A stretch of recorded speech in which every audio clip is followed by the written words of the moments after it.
Hi everyone, నోనుతో colour art activity చేద్దామని plan చేశాను.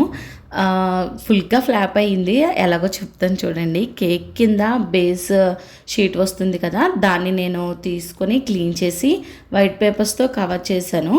దాని మీద అక్కడక్కడ డబల్ టేప్స్తో స్టిక్ చేశాను. ఎందుకంటే మొత్తం కలర్స్ వేసేస్తే ఏమీ రాయడానికి ఉండదు కదా, అందుకని చెప్పి నేను ఆ టేప్స్ని అక్కడ స్టిక్ చేసుకున్నాను.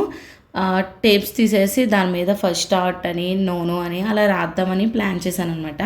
నా దగ్గర ఉన్న కలర్స్ అక్కడక్కడ డ్రాప్లా వేసేసి ఆ షీట్ని ఒక కవర్ చేసి ఒక కవర్లో వేసాను అనమాట. నోను ఆ కలర్ డ్రాప్స్ మీద ప్రెస్ చేసి ఆ షీట్ అంతా స్ప్రెడ్ చేశాడు. అంతా నేను అనుకున్నట్టే వచ్చింది అనుకున్నాను.